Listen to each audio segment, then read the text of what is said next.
மேகதாது அணை விவகாரத்தில் புதிய நடுவர் மன்றம் தேவையற்றது. சட்டமன்றத்தில் அதிமுக, பாமக, இந்திய கம்யூனிஸ்ட் கட்சிகள் எதிர்ப்பு. வாட்டர் மேனேஜ்மெண்ட் அத்தாரிட்டி என்று ஆல்ரெடி இருக்கிறத ஒரு அட்டானமஸ் பாடியாக மாற்றலாம் என்றுதான் நாங்கள் கருதினோம். அது அப்படி இல்லாம மேகதாதுவுக்கு என்று தனி ஆணையம் அமைக்கலாம் என்ற அந்த திருத்தத்தை மாண்புமிகு எதிர்க்கட்சி தலைவர் அவர்கள் கொண்டு வந்ததை நாங்கள் அது இந்த அரசின் ஜீவாதாரத்திற்கு எதிராக நாங்க பார்க்கிறோம்.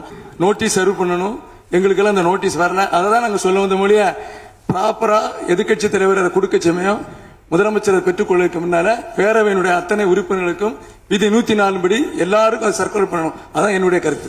ஒரு திருத்தத்தை கொண்டு வந்தால் அந்த திருத்தத்தை சட்டமன்றத்தில் பேரவைத் தலைவர் மற்ற உறுப்பினர்களுக்கு வைக்கணும்.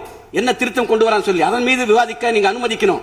அவர் அவ்வாறு விவாதிக்காம நீங்க அதை ஏகமனதா நீங்க அந்த தீர்மானத்தை அங்கீகரிச்சிட்டீங்க.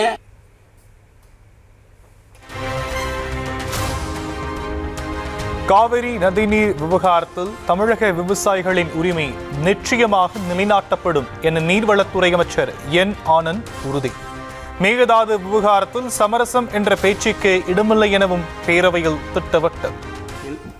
தமிழக விவசாயிகளின் வாழ்வாதாரத்தையும் நமது மாநிலத்தின் வரலாற்று சிறப்புமிக்க நதிநீர் உரிமைகளையும் காப்பதில் இந்த அரசு துளியும் சமரசம் செய்து கொள்ளாது என்பதை இப்பேரவையில் உறுதியாக தெரிவித்துக் கொள்கிறேன்.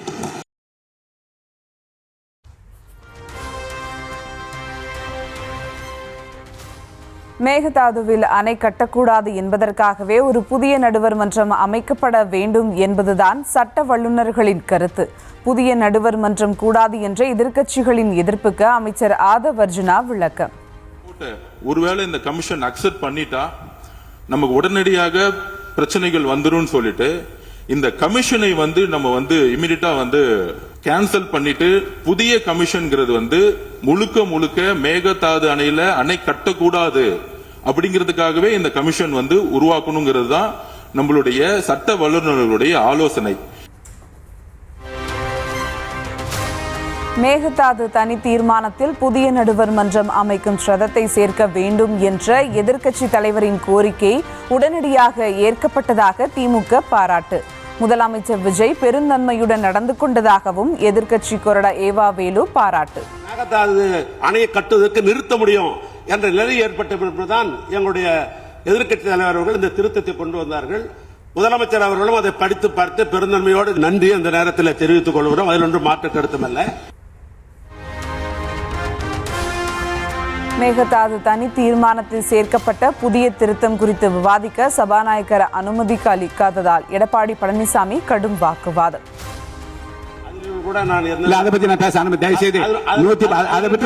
நீங்கள் உங்களுடைய உறுப்பினர் பேசுகிற போது அதிகமான நேரம் கூட நான் தரேன். அமைச்சருடைய 110 விதி சொல்லப்பட்ட பேச இப்ப வேண்டாம், உட்காருங்க. அனுமதிக்க முடியாது, உட்காருங்க. அடுத்து விவாதிக்க மறுத்து விதிகளை மீறியதாக இபிஎஸ் குற்றம் சாட்டியதால் சபாநாயகர் டென்ஷன். அது குறித்து உரிமை பிரச்சனைக்கு உங்களுக்கு வாய்ப்பு அளிப்பேன். நீங்க அமைதியா உட்காருங்க. வாய்ப்பு அளிப்பு இப்ப நீங்க சொல்லாதீங்க. என்ன இப்ப என்று சொல்லி கட்டாயப்படுத்த உரிமை இல்லை. நான் அளிப்பேன், உரிய நேரத்தில் அளிப்பேன். உட்காருங்க. நீங்க இல்லைங்க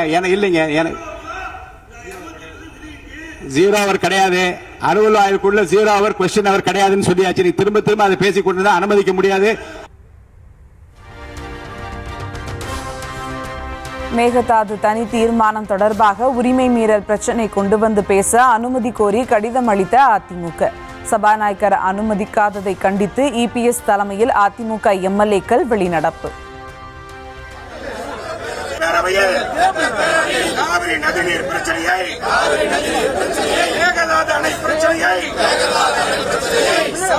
தவறான முறையில்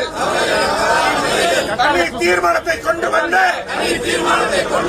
அரசுடைய தவறுகளை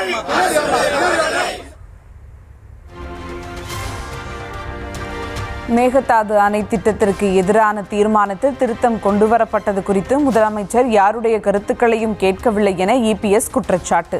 திருத்தத்தை வாக்கெடுப்புக்கு விடாமல் திருத்தப்பட்ட தீர்மானத்தை நிறைவேற்றியது பேரவை விதிமீறல் என கண்டிப்பு. மேலும் மாண்புமிகு முதலமைச்சர் அவர்கள் அடிக்கப்பட்ட திருத்தப்பட்ட தீர்மானத்தையும் அவைக்கு படிக்காமல் வாக்கெடுப்பு கிட்டது மரபுக்கு மாறானது. பேரவைக்கு அளிக்க வேண்டிய தகவல் அளிக்காமல் அரசிற்கு சார்பாக ஒருதலை பட்சமாக மாண்புமிகு பேரவைத் தலைவர் நடந்து கொண்டதாகவே கருத வேண்டியுள்ளது. நாம் இன்று விவாதித்துக் கொண்டிருக்கும் பிரச்சனை தமிழ் மக்களின் நலன் சம்பந்தப்பட்டது, உணர்வு பூர்வமானது. எனவே இனி வருங்காலத்தில் இதுபோன்ற விதி மீறல்கள் நடைபெறாமல் இருப்பதை மாண்புமிகு பேரவைத் தலைவர்கள் உறுதி செய்ய வலியுறுத்துகிறேன். மேகதாது அணை திட்டத்திற்கு எதிரான திருத்தப்பட்ட தீர்மானத்தை அதிமுக ஆதரவிக்கவில்லை என இபிஎஸ் விளக்கம். என்ன நோக்கத்திற்காக மீண்டும் நடுவர் நீதிமன்றம் கேட்கின்றன என தாவேகா மற்றும் திமுகவுக்கு கேள்வி. தனி தீர்மானத்தில் இட சேர்த்தல் திருத்தத்தை செய்ததை அவையின் கவனத்திற்கு கொண்டு வருவது தொடர்பாக இந்த உரிமை பிரச்சனையை அவையிலே எழுப்ப வேண்டும் என்ற அடிப்படையிலே கடிதம் கொடுத்திருந்தோம். ஆனால் பேரவைத் தலைவர் அவர்கள் 0 அவரில் இதை எடுக்க மறுத்துவிட்டார். எங்களை பேச அனுமதிக்கப்படவில்லை. அதனால அனைத்து இந்திய அண்ணா திராவிட முன்னேற்ற கழகம் இன்றைக்கு சட்டப்பேரவையில் இந்த உரிமை பிரச்சனையை தெரிவிக்க அல்லது பேசுவதற்கு அனுமதி அளிக்காத சட்டப்பேரவைத் தலைவரை அனுமதி அளிக்காத காரணத்தினாலே அவையிலிருந்து நாங்கள் வெளியிடப்பு செய்திருக்கிறோம். இனி வரும் நாட்களில் சட்டப்பேரவை நேரலை தடையில்லாமல் தொடரும் என சபாநாயகர் JCD பிரபாகர் உறுதி. தற்போது நேரலையாக ஒளிபரப்பு செய்யப்படுவதால் பேரவையில் உள்ள உறுப்பினர்கள் மிகுந்த கவனத்துடனும் எச்சரிக்கையுடனும் இருக்குமாறு கேட்டுக்கொள்கிறேன். ஏற்கனவே அவையில் உறுப்பினர்கள் கிண்டலடித்து கேலி செய்த காட்சி இணையத்தில் வைரலானதால் எம்எல்ஏக்கள் கவனமுடன் செயல்பட அறிவுறுத்தல். கடந்த வெள்ளிக்கிழமை அன்று பேரவையில் சில உறுப்பினர்கள் அவையில் உள்ள மற்ற உறுப்பினர்களை கேலி செய்யும் வகையில் செய்த முகபாவனைகள் மற்றும் சைகை மொழிகள் பேசியவை கடந்த 2 நாட்களாக சமூக வலைதளங்களில் ஊடகங்களிலும் வேகமாக பரவி வருகிறது. இது சட்டமன்ற பேரவையின் மாண்பையும் கண்ணியத்தையும் குறைக்கும் வகையிலான செயலாகும்.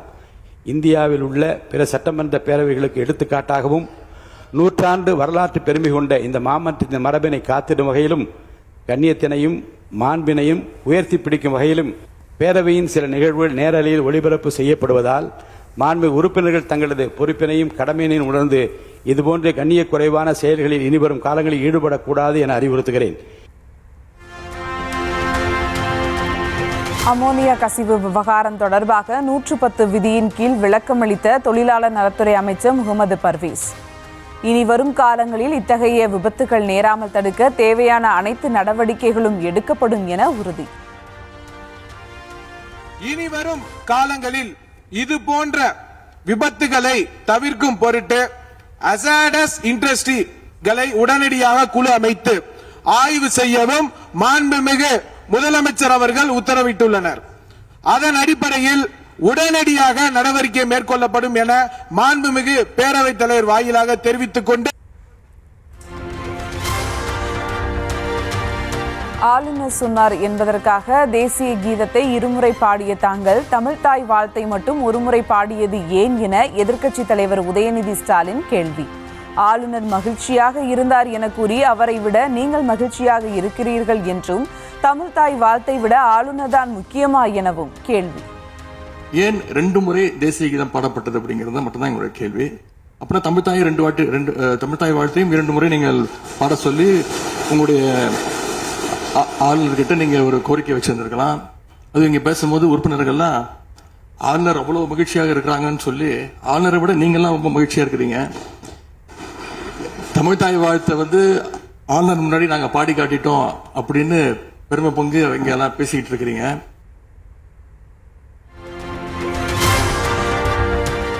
கடந்த திமுக ஆட்சியில் ஆளுநர் முன்பாக தமிழ்தாய் பாடப்பட்டதில்லை என்ற நிலையை தாவேக அரசு மாற்றியிருப்பதாக அமைச்சர் ஆதவ் அர்ஜுனா பேச்சு.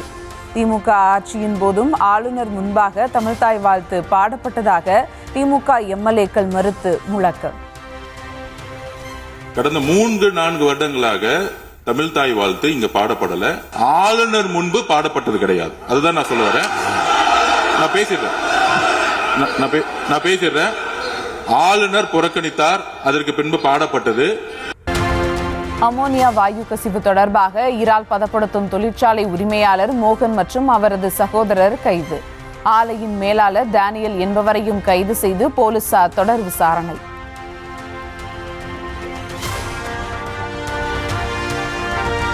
தனது 52வது பிறந்த நாளை இன்று கொண்டாடும் முதலமைச்சர் விஜய்க்கு சட்டப்பேரவையில் எழுந்து நின்று வாழ்த்துக்களை தெரிவித்த எம்எல்ஏக்கள்.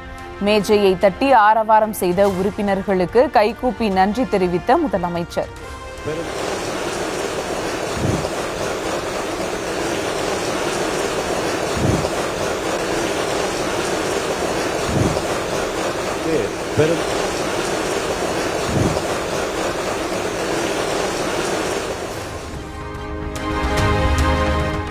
முதலமைச்சர் விஜயின் 52வது பிறந்த நாளை முன்னிட்டு பிரதமர் மோடி வாழ்த்து. உடல் நலத்துடன் நீண்ட ஆயுளுடன் வாழ வாழ்த்துவதாக பதிவு.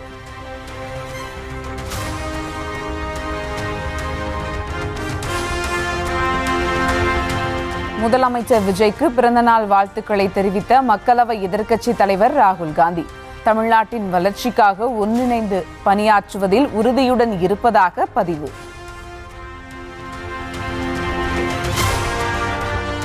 மகிழ்ச்சியோடும் உடல் நலத்தோடும் பொது வாழ்வில் பணியாற்றிட விளைகிறேன். 52வது பிறந்தநாளை ஒட்டி முதலமைச்சர் விஜய்க்கு திமுக தலைவர் மு.க. ஸ்டாலின் வாழ்த்து.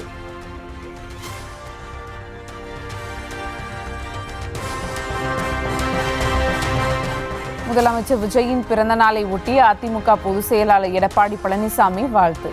நீண்ட ஆயுள் மற்றும் உடல் நலத்துடன் பணியாற்றிட வாழ்த்துவதாக பதிவு.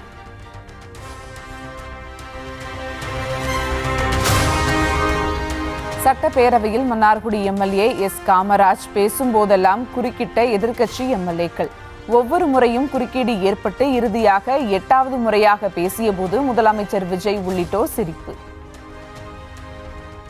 மாண்புமிகு பேரவைத் தலைவர் அவர்களே, முதலில் இன்று தனது பிறந்தநாளை கொண்டாடும் மாண்புமிகு தமிழ்நாடு முதலமைச்சர் அவர்களுக்கு எனது உங்களுடைய கட்சியினுடைய உறுப்பினர் பேச இருக்காங்க. அவங்க பேசும்போது பேசட்டும், நீங்க உட்காருங்க தயவுசெய்து. 7வது முறையா மாண்புமிகு முதலமைச்சர் அவர்களை நான் வாழ்த்த கடமைப்பட்டிருக்கேன். ஏன்னா ஒருவரை முதலமைச்சரை வாழ்த்தும் போதும் இடையில உறுப்பினர்கள் குறுக்கிடுவதும் நான் உட்கார்றதும் இப்ப இது 7வது முறை. மாண்புமிகு பேரவைத் தலைவர்களே, நீங்கள் ஒரு உறுப்பினர் அழைக்கும் போது மாண்புமிகு பேரவைத் தலைவர்களே 8வது முறை நம்ம உறுப்பினர்கள் எல்லாம் கமெண்ட் அடிக்கிறாங்க. முதலில் இன்று தனது பிறந்த நாளை கொண்டாடும் மாண்புமிகு தமிழ்நாடு முதலமைச்சர் அவர்களுக்கு எனது உளமார்ந்த பிறந்தநாள் நல்வாழ்த்துக்களை தெரிவித்துக் கொள்கிறேன்.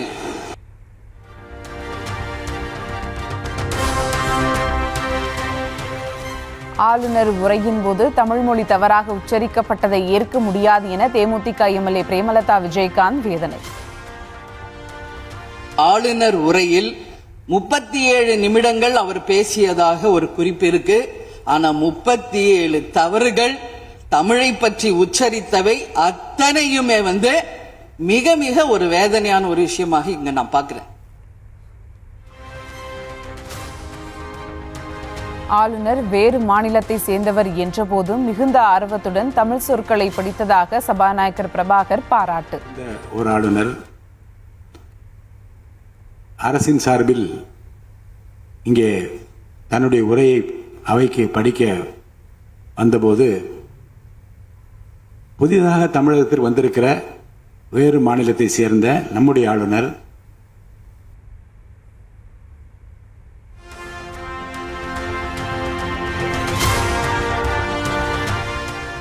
சட்டப்பேரவையில் எம்எல்ஏக்களுக்கு குடித்தண்ணீர் வழங்கும் முறையை மாற்றுமாறு பிரேமலதா விஜயகாந்த் கோரிக்கை. டம்ளருக்கு மாற்றாக பாட்டில் வழங்கும்படி சபாநாயகருக்கு கோரிக்கை.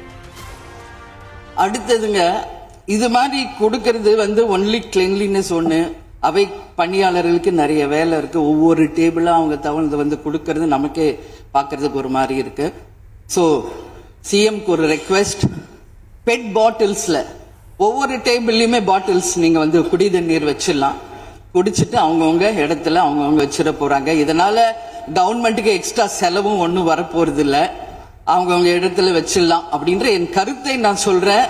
ஏன்னா இது டம்ளர்ல கொடுக்கறதும் அது மறுபடியும் கேட்கறதும் அவங்க வருவதும் அவங்களுக்கு நிறைய பணிகள். அது பதில் ஒவ்வொரு சீட்ல ஒரு பெட் பாட்டில்ஸ் மாதிரி கண்ணாடி பாட்டில்ல வாட்டர் வச்சுட்டா அவங்களுக்கு தேவைக்கு எடுத்துட்டு கொடுத்துடலாம். ஸோ இது பிறந்த நாள்ல முதலமைச்சருக்கு ஒரு கோரிக்கை வைக்கிறேன். அதுக்கு நாம நெகிழியில வேண்டாம், பிளாஸ்டிக் பாட்டில்ஸ் நம்ம வந்து அலோவ் பண்ண வேண்டாம், கண்ணாடி பாட்டில்ல நம்ம வைக்கலாம்.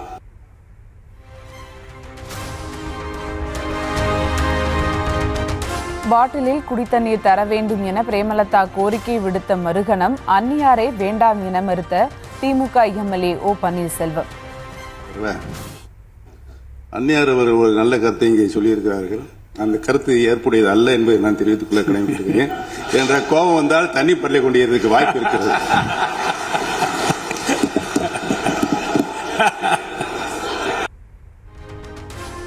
ஓபிஎஸ் தனது சொந்த அனுபவத்தை சொல்கிறாரோ என முன்னாள் அமைச்சர் தங்கம் தென்னரசு கூறியதால் அவையில் சிரிப்பலை.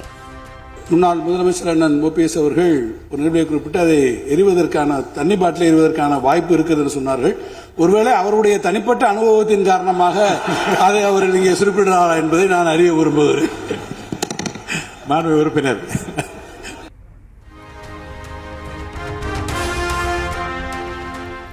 சட்டப்பேரவையில் எடப்பாடி பழனிசாமியை சந்தித்து பேசிய அதிமுக முன்னாள் அமைச்சர் எஸ்பி வேலுமணி. எஸ்பி வேலுமணி, நத்தம் விஸ்வநாதன், ரவி, ராகேஷ் ஆகிய எம்எல்ஏக்கள் தனியாக செயல்பட்டு வந்த நிலையில் 15 நிமிடங்கள் சந்தித்து பேச்சு.